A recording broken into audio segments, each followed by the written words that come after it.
Gold, trusted gold buyers. మీరు తాకట్టు పెట్టిన బంగారాన్ని విడిపించి ఈ రోజు ఉన్న మార్కెట్ ధరకు కొనబడను.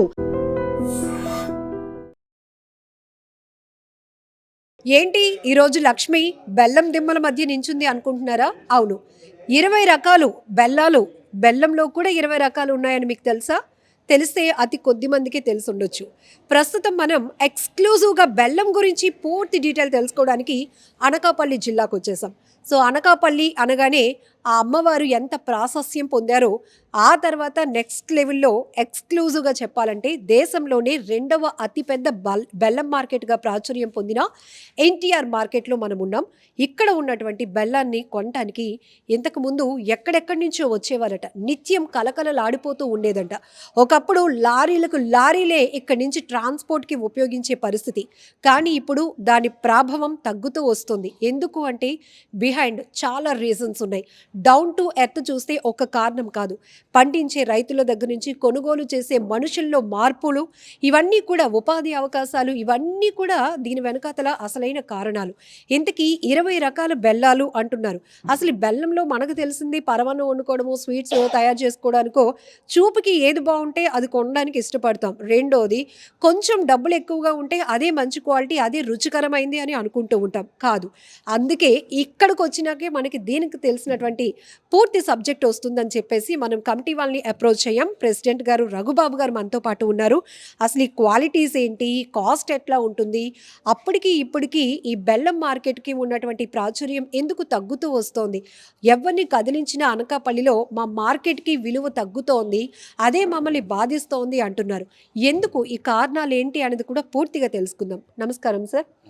సార్, బెల్లంలో 20 రకాలు ఉంటాయి అంటే మాకు తెలిసిన నల్ల బెల్లం, తెల్ల బెల్లం, కొంచెం కలర్గా ఉన్నది.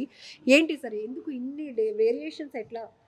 ఈ మా సైడు అందరూ రైతు వారికి తయారు చేస్తారండి. ఇండస్ట్రీస్ లేవు, ఇవన్నీ స్మాల్ స్కేల్ ఇండస్ట్రీస్ అనమాట. ఈ రైతు వారి ఒక బెల్లం తయారు చేయడానికి మినిమం 8 అవర్స్ పడుతుంది. ఆ 8 అవర్స్లోని చెరుకు కటింగ్ చేసి, క్రషరింగ్ చేసి, పెనంలోకి పొయ్య అంటించి, పెనంలోకి దించి, మరిగించి, ఉడకబెట్టి బెల్లం తయారు చేస్తారు. దాన్ని తయారు చేసేటప్పుడు ఆ చెరుకు తాలూకా సారాయాన్ని బట్టి క్వాలిటీ వస్తుంది. అందులోని కొంతమంది హైడ్రోస్ కలిపి వాడుతూ ఉంటారు. హైడ్రోస్ కలిపితే కొంచెం కలరు మంచిగా వస్తుంది, కానీ అది చిన్న ఉపదనం వస్తుంది. అందుకనే లిమిటెడ్గా కలుపుతూ ఉంటారు, అది టేస్ట్ బాగుంటుంది. అది బ్లాక్. ఇప్పుడు మీరు చెప్పినట్టే మనం చూపిస్తూ చెప్దాం సార్ అందరికీ. ఏంటంటే ఆ కలర్ మీరు గ్రేడింగ్ ఎట్లా చేస్తారు ఇదంతా చూద్దాం. ఇప్పుడు ఇది ఉంది తీసుకొస్తారు సార్, ఇది ఏ క్వాలిటీలో ఉంది? ఇది స్పెషల్ క్వాలిటీ అండి. ఈ క్వాలిటీ హైడ్రోస్ కలిపితేనే కానీ తయారవదు. దాని తర్వాత హైడ్రోస్ లేకుండా తయారు చేసేటువంటి క్వాలిటీ అదండి. ఈ సెకండ్ థర్డ్ క్వాలిటీ. కానీ యాక్చువల్గా మనకి ఆరోగ్యరీత్యా మంచి క్వాలిటీ అంటే ఇదే. కానీ మనకి బట్టలు అవి చూడండి, మంచి రంగు లేకపోతే మనం ఎలాగైతే కొనమో అలాగే బెల్లానికి కూడా రంగు లేకపోతే సేల్ తగ్గిపోతుందన్నమాట. అందుకని కొంచెం హైడ్రోస్ కలిపి రైతు వారి తయారు చేస్తూ ఉంటారనమాట. ఆ తయారు చేసిన క్వాలిటీ ఈ రంగు క్వాలిటీలు. ఈ రంగు క్వాలిటీకి రేట్ ఒకలా ఉంటుంది, ఆ బ్లాక్ క్వాలిటీకి రేట్ ఒకలా ఉంటుంది. ఈ తినడానికి వాడతారు, మిఠాయిలకు వాడతారు. తిరుపతికి మేము ఇంచుమించు 5-6 సంవత్సరాలు పూర్తిగా బెల్లం సప్లై చేసాం. అక్కడ పరమాన్నం అవి తయారు చేయడానికి, లడ్డు తయారు చేయడానికి మేము సప్లై చేసాం. అదేవిధంగా పూర్వం ఇంచుమించు 7-8 ఏళ్ళ క్రితం మా మార్కెట్ యార్డ్కి సుమారుగా సంవత్సరానికి 50 లక్షల బెల్లం వచ్చేది. ఇప్పుడు ప్రోడక్ట్ రాను రాను తగ్గిపోయి సంవత్సరానికి 6-7 లక్షల ప్రోడక్ట్ వస్తుంది. కారణం ఏంటంటే పూర్వం రోజుల్లో రైతులు స్వయంగా వండి తయారు చేసుకుంటూ ఉండేవారు. వాళ్ళు మార్నింగ్ మొదలెడితే 24 అవర్స్ కూడా వంట దగ్గర ఉండేవారు. ఒకళ్ళకి ఒకళ్ళు సాయం చేసుకుని బెల్లం తయారు చేస్తూ ఉండేవారు. ఇప్పుడు పరిస్థితులు ఎలా ఉన్నాయంటే రోజుకి 1 పాకం 2 పాకాలే ఆడుతున్నారు. వాళ్ళకి ఇంక హెల్పర్స్ ఉండరు. లేబర్ ప్రాబ్లం ఒకటి పెరిగిపోయింది. షుగర్ కేను నాటిన దగ్గర నుంచి మళ్ళీ పండించి తెరుకు తయారు చేసే వరకు కూడా ఎకరాకు 1 లక్ష రూపాయలు పెట్టుబడి పెడితే రికవరీ వాళ్ళకి రైతుకి 80,000 వస్తుంది, 20,000 లాస్లో నడుస్తుంది. అందువలన ఇప్పుడు కల్టివేటర్స్ ఈ ప్రోడక్ట్కి ఇంట్రెస్ట్ చూపించడం లేదు. తర్వాత ఈ పిల్లలు కూడా జనరేషన్ టు జనరేషన్ మార్పులు వస్తూ ఉంటాయి కదా. ఇప్పటి రోజుల్లో ఈ పిల్లలు ఈ కల్టివేషన్కి ప్రిఫరెన్స్ ఇవ్వటం లేదు. వాళ్ళు ఏదో ఎంప్లాయ్మెంట్కి వెళ్ళిపోతున్నారు. చుట్టుపక్కల ఇండస్ట్రీస్ బోల్డ్ వచ్చినాయి అనకాపల్లికి. ఆ ఇండస్ట్రీకి ఎంప్లాయ్మెంట్కి వెళ్ళిపోతున్నారు.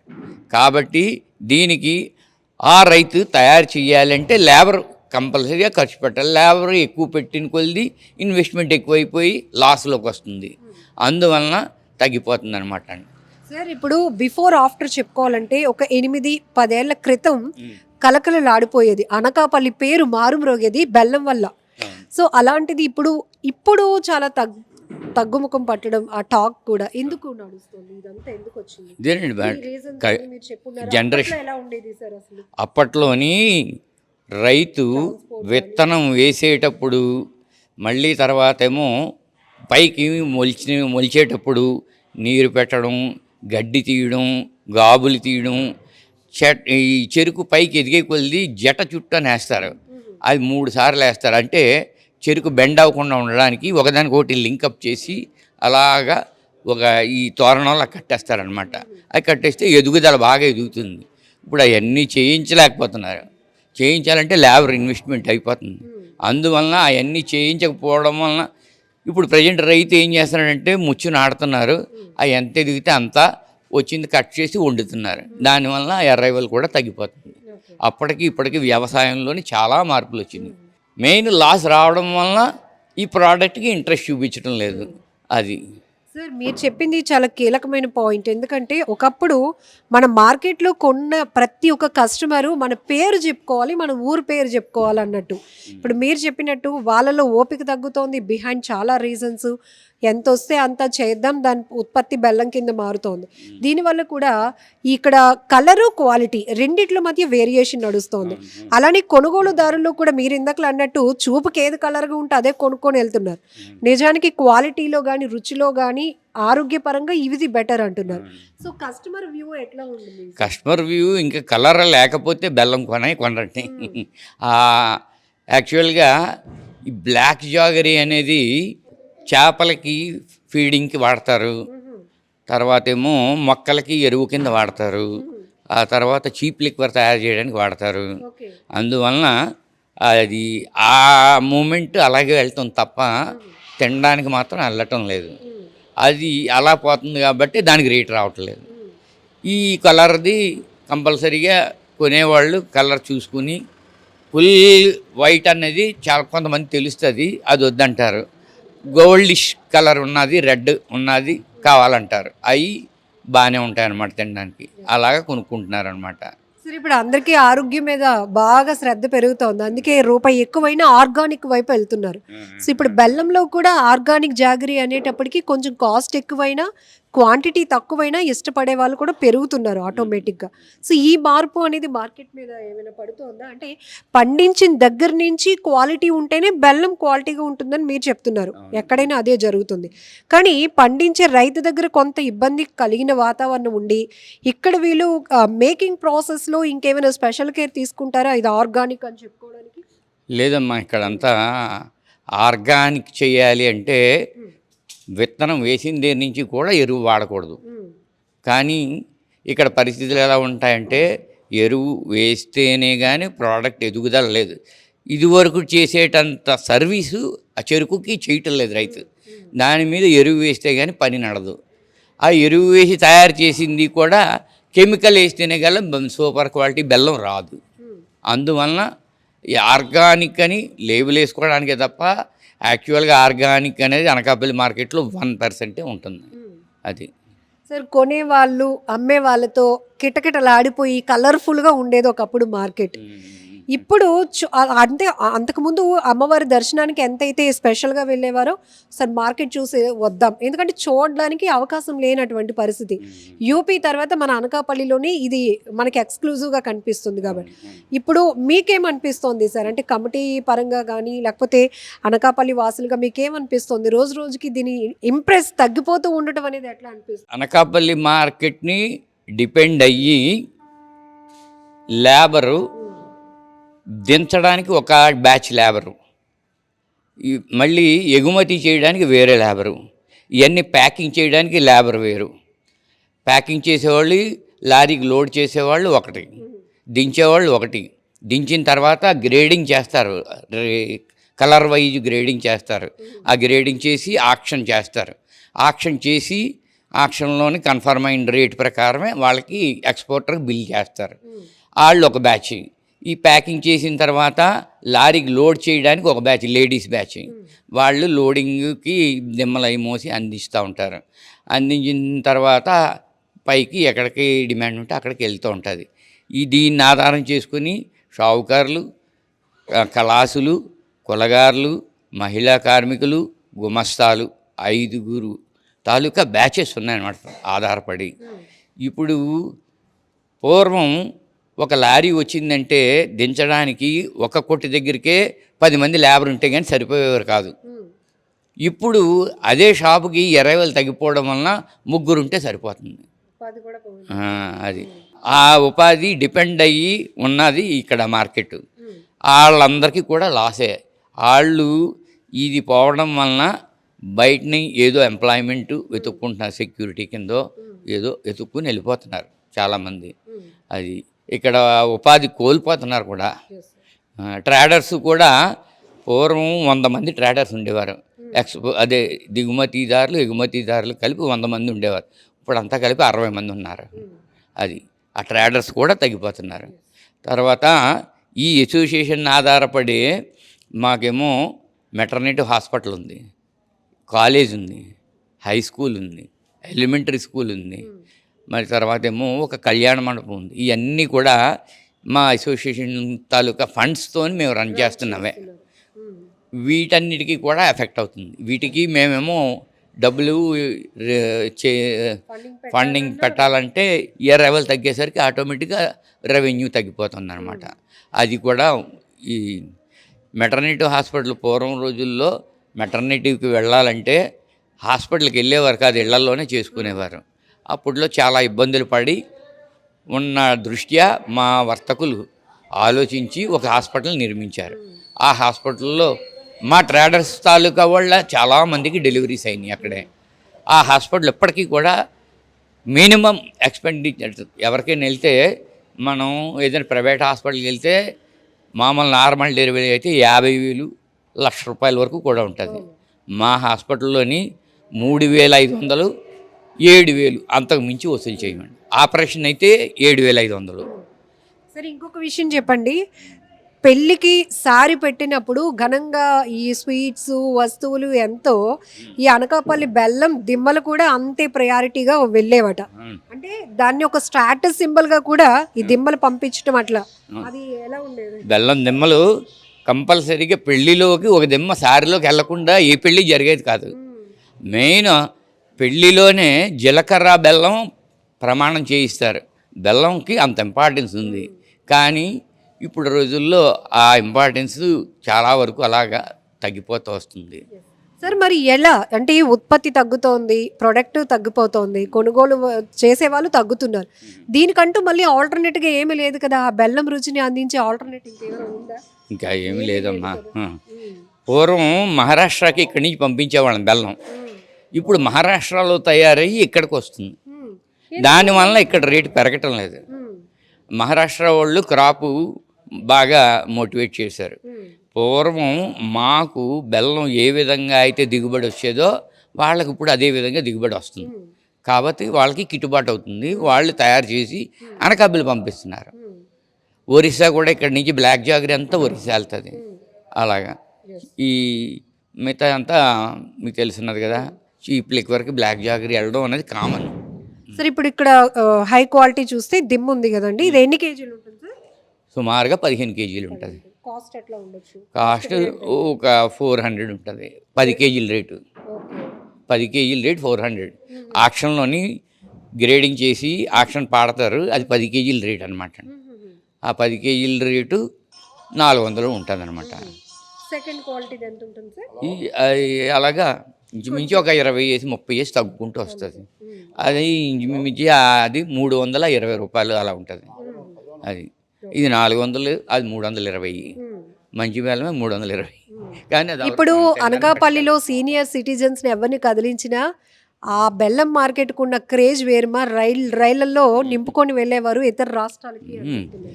పూర్వం వ్యాగన్స్ బుక్ చేసుకునేవారండి, ట్రైన్లోనే మొత్తం అంతా బెల్లం పంపించేవారు ట్రాన్స్పోర్ట్.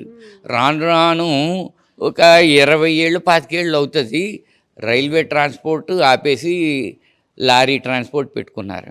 లారీలో అయినా రైల్లో వెళ్ళినా ఇంచుమించి అంతే ఖర్చు అవుతుందని లారీలో పంపిస్తున్నారు. ఇప్పుడు రైలు అనుకోండి, మొత్తం రైల్వే బోగీలు అన్నీ ఫిల్ అయితే కానీ రైలు కదలదు. అది ఈవేళ మనం మొదలు పెడితే ఇంచుమించు 20 రోజులు 15 రోజులకి కానీ ఆ రైలు కదలదు. లారీ అయితే వేళ లోడ్ చేస్తే ఇంచుమించు 3 రోజులకి వెళ్ళిపోద్ది. అందుకని లారీకి మారారు. Thank you sir, more information ఇచ్చారు. ఎన్టీఆర్ బెల్లం మార్కెట్ అనకాపల్లిలో ఉంది, మీ అందరికీ తెలుసు. ఎక్స్క్లూజివ్గా 2వ అతి పెద్ద బెల్లం మార్కెట్ దేశంలోనే అని చెప్పొచ్చు. సో ఇక్కడ ఎంత కలకలలాడుతూ ఉంటుందంటే కొనేవాళ్ళు, అమ్మేవాళ్ళు, చూడటానికి వచ్చేవాళ్ళు, ఇక్కడ వర్క్ చేసేవాళ్ళు, ఇట్లా అందరితో కూడా చాలా కలర్ఫుల్గా కనిపిస్తూ ఉంటుంది మార్కెట్ అనేది. వేలం పాట పాడనప్పుడు అక్కడ ఆ విజువల్స్ చూడడానికి కూడా చాలా ఎఫెక్టివ్గా ఉంటుంది. సో ఈ ప్యాకింగ్స్ కానీ మూవింగ్ చేయడానికి ఇక్కడ ఉన్నటువంటి ఇన్ఛార్జ్ ఉన్నారు, ఆయనతో కూడా మాట్లాడదాం. సార్, ఎన్ని సంవత్సరాల నుంచి ఇక్కడ ఉన్నారు? మేము ఇక్కడ 45 నుంచి సంవత్సరాలు ఉన్నాం సార్. ఉన్నాం. చిన్నప్పుడు ఎలా ఉండేది మార్కెట్? చిన్నప్పుడు తాతగారితో వచ్చినప్పుడు చాలా గట్టిగా రోజుకి 1,00,000 దెమ్మలు వచ్చాయి మార్కెట్కి. సుమారు అప్పుల్లో 1000 మంది పనిచేసేవాళ్ళమి, 1000 నుంచి 10,000 మంది పనిచేసేవాళ్ళమి. ఇప్పుడు రాను రాను తగ్గిపోవడం కారణం ప్రధానంగా ఇప్పుడు మీరు చెప్పారు కదా, దేశంలో 2వ మార్కెట్ ఆంధ్ర అనకాపల్లి అని, యూపీలో ప్లస్ అనకాపల్లి. ఇప్పుడు అలా కాదమ్మా, ఓన్లీ కర్ణాటక జాగిరి అంతా ఫ్యాక్టరీలు తయారైపోతుంది అక్కడ. మన షుగర్ ఫ్యాక్టరీలాగే కర్ణాటకలో బ్రహ్మానంద ఫ్యాక్టరీ అని రోజు 10 లారీలు ప్రొడక్షన్ తయారైపోతుంది అక్కడ. అలాగే ఒరిస్సాలో సార్ చెప్పినట్టు ఒరిస్సాలో తయారైపోతుంది, మహారాష్ట్రలో తయారైపోతుంది. మేము ఇక్కడ నుంచి ఎంత బెల్లం వచ్చినా ఏ రేటుకని కొని మహారాష్ట్ర పంపేవాళ్ళమే, ఒరిస్సా పంపేవాళ్ళమే, బీహార్ పంపించేవాళ్ళమే. ఇప్పుడు మహారాష్ట్రలోనే బెల్లం తయారైపోతుంది, అక్కడ మా బెల్లం వెళ్ళట్లేదు. అలాగే కర్ణాటక వెళ్ళట్లేదు. చెప్పినట్టు రైటే సార్, ఇప్పుడు అక్కడ ఫ్యాక్టరీలో మేకింగ్ అవుతుంది, ఇక్కడ రైతులు మనుషుల ద్వారా మనం ఇక్కడ హ్యాండ్ పవర్ వల్ల ఖర్చు ఎక్కువ అవుతుంది, అక్కడ ఓన్లీ ఫ్యాక్టరీ వల్ల ఖర్చు తగ్గుతుంది. కానీ తినేవాళ్ళు కూడా బాగా తగ్గారు. ఎందుకంటే ఇన్నాళ్ళ పూర్తిగా బెల్లం లేకపోతే ఏమీ జరిగేది కాదు. ఇప్పుడు నల్ల బెల్లం ఉందంటే గవర్నమెంట్తో కొంచెం ఇబ్బంది. ఇప్పుడు నల్ల బెల్లం తినడానికి వెళ్ళినా తోలాలు ప్రతి సంవత్సరం మాకు 15-20 సంవత్సరాలు బట్టి ప్రతి ప్రాబ్లమ్స్ పాప రైతు పండించేస్తాడు, ఇక్కడ మర్చెంట్స్ కొంటారు, కొన్న రోడ్డు ఎక్కబడికి ఈ ఎక్సైజ్ డిపార్ట్మెంట్తో భయం. అది రైలుకి వెళ్ళొచ్చు, చేపలకి వెళ్ళొచ్చు, మొగజొన్నలకి పీటుకి వెళ్ళొచ్చు, కోళ్ళ మీదకి వెళ్ళొచ్చు, కానీ నల్లబెల్లం కానీ సారా కానీ నేపం పెట్టి ఆ బండిని సీల్ చేయడం, మర్చెంట్స్ డబ్బులు వసూలు చేయడం, ఇవన్నీ కేసులు పెట్టడం అనేది చేసి చాలామంది మర్చెంట్స్ బెల్ల వ్యాపారం విరమించుకుంటున్నారమ్మ. అలాగే పూర్తిగా తెలంగాణ వచ్చిన తర్వాత గత 10 ఏళ్ళు బట్టి పూర్తిగా అనకాపల్లి బెల్లం, ఆంధ్ర బెల్లం తెలంగాణలో బాయ్కట్ చేశారు. తెలంగాణ మన బెల్లం అది కనిపిస్తే బండి సీల్ చేస్తారమ్మా. అన్ని దిక్కులు అలా అయిపోయింది. మహారాష్ట్ర అదే పరిస్థితి. అన్ని దిక్కులు కూడా అనకాపల్లి బెల్లం అంటే వెళ్ళే పరిస్థితి లేదు. ఓన్లీ ఒక బీహార్, ఒరిస్సా, జార్ఖండ్. ఇప్పుడు హ్యాండ్ మేకింగ్కి కంపెనీలో మేకింగ్కి ఏమైనా క్వాలిటీలో కానీ రుచిలో కానీ డిఫరెన్స్ ఉంటుందా? ఫ్యాక్టరీలో చేసింది పౌడర్ వస్తుందమ్మా, వాళ్ళు ఏ కెమికల్ కలుపుతారు తెలదో. ఆ ఫ్యాక్టరీలో బస్తా తయారు ప్యాకింగ్ 40 కేజీలు ప్యాకింగ్ అయిన తర్వాత మన ఇంట్లో పట్టించుకున్నాం అనుకోమ్మా, నెల రోజులైనా బెల్లం అలాగే ఉంటుంది. మనం తయారు చేసిన బెల్లం 15 రోజులకి చెమ్మ వచ్చేస్తుంది. అంటే మనం కెమికల్ కలపము, ఆ కెమికల్ వాళ్ళు కలుపుతారు కాబట్టి నెలైనా 2 నెలలైనా కూడా ఇంట్లో పడిచేస్తే బంగాళదుంపలు, ఉల్లిపాయలు, మైదా పిండి ఉన్నట్టు అలా ఉండిపోతుంది, ఫ్రెష్గా స్మెల్ అయ్యేది ఏమేది. అదే మన అనకాపల్లి జాగిరి అనుకో, రైతుతో ఓన్లీ కిసాన్తో రైతు చేసిన బెల్లం కాబట్టి ఇది బెల్లం రసం కారిపోతుంది.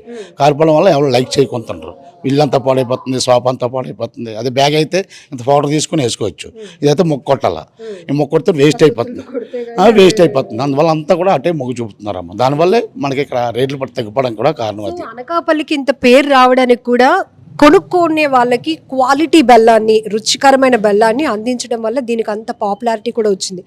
కోర్స్ మీరు చెప్పినట్టు లక్షల టన్నులు అట్లా నడిచినా కూడా ఇప్పుడు మార్కెట్లో ఎక్కడికక్కడే దొరికేస్తున్నాయి కదా సార్. కస్టమర్ ఎలా తెలుసుకోగలడు ఇది క్వాలిటీ, ఇది మంచిది, దీనికి ఇంత రేటు పెట్టొచ్చని మనం ఎలా కస్టమర్ తెలుసుకోలేకపోతున్నాడు. ఎందువల్లంటే ఇప్పుడు పాడైపోయిన షుగర్తోని పాలైపోయిన బెల్లంతో తయారు చేస్తున్నారు, కేజీ గ్లాసులు వస్తున్నాయి, అవి చూడడానికి అందంగా కనపడుతున్నాయి. చివరికి ఈ బెల్లం మా ఇంటికి పట్టుకెళ్ళాం అనుకోండి, ఎందుకు మొక్క కొడితే ఇల్లంతా పాడైపోతుంది, ఆ గ్లాస్ తెచ్చి అంటున్నారు. ఆ గ్లాస్ తెచ్చి హాయిగా వాడుకోవచ్చు కదా, అందులో 100 షుగర్ ఉంటుంది, కానీ అది తెలియదు. ఇదే మంచి బెల్లం అనుకొని అమ్మేస్తున్నారు. జనాల్లో అలాగా దాన్ని మబ్బులు వచ్చేసి మోర్లో అట్లా కూడా అదే మేస్తున్నారు కేజీ బెల్లాల కింద. సో అందులో కంపల్సరీ షుగర్ కలుస్తుంది. మీరు 100% చెప్పినట్టు కంఫర్ట్నెస్ లో క్వాలిటీ మిస్ అవుతున్నాం. క్వాలిటీ మిస్ అవుతున్నారు కంపల్సరీగా.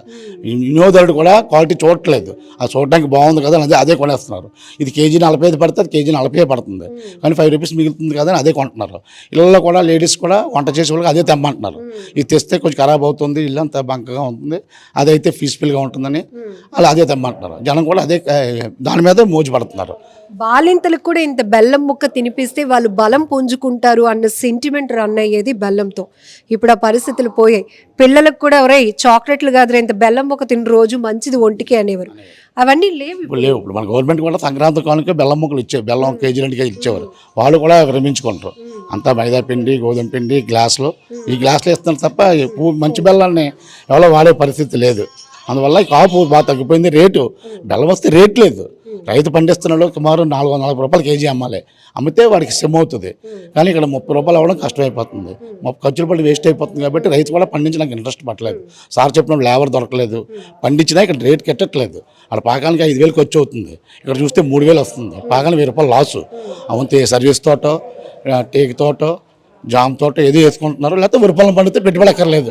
ఒకసారి విత్తనాలు వేసేస్తే వాసన పడితే పండుతుంది, లేకపోతే కష్టపడి నష్టపోవడం ఎందుకు అని ఆల్టర్నేట్గా మారుకుంటారు. రైతు మార్చుకున్నాడు, మర్చెంట్ కూడా మార్చుకుంటారు. మర్చెంట్ మరి ఇక్కడ ఖాళీ ఉండడం ఎందుకంటే వాళ్ళు ఫైనాన్సర్ కాబట్టి ఏదో బిజినెస్ సాల్వ్ చేసుకుంటున్నారు. ఇక్కడ లేబర్ ఉన్నవాళ్ళు ఓపు ఉన్న వాళ్ళు ఇక్కడ ఏదో పైకి వెళ్ళి బస్తాలు మోయడం చేస్తున్నారు. లేని వాళ్ళు ఇంకా తప్పని పరిస్థితుల్లో గవర్నమెంట్ ఇచ్చే పింఛనీతో బతికేస్తున్నాం అంతే మేము. నిజంగా ప్రస్తుతం ఉన్నటువంటి సమాజం దేనికి ప్రయారిటీ ఇస్తుంది? ఆర్థిక సంబంధాల చుట్టూ మాత్రమే తిరుగుతుంది. మళ్ళీ ఎన్నికలంగానే చాలా విరక్తి కలుగుతున్నాం. మంచి అనిపిస్తుంది కదా, లేడీస్ కూడా ఛాలెంజింగ్ జాబ్స్ చేసినప్పుడు చాలా బాగుంటది. ట్రాఫిక్ అసిస్టెంట్స్ గా నియమించిన ట్రాన్స్జెండర్స్ అందరితో సాల్యూట్ చేయించుకుంటున్నారు. ఫుడ్ డెలివరీ ఇవ్వటానికి వెళ్ళినటువంటి డెలివరీ బాయ్ అనిల్ పై కళ్ళ ముందు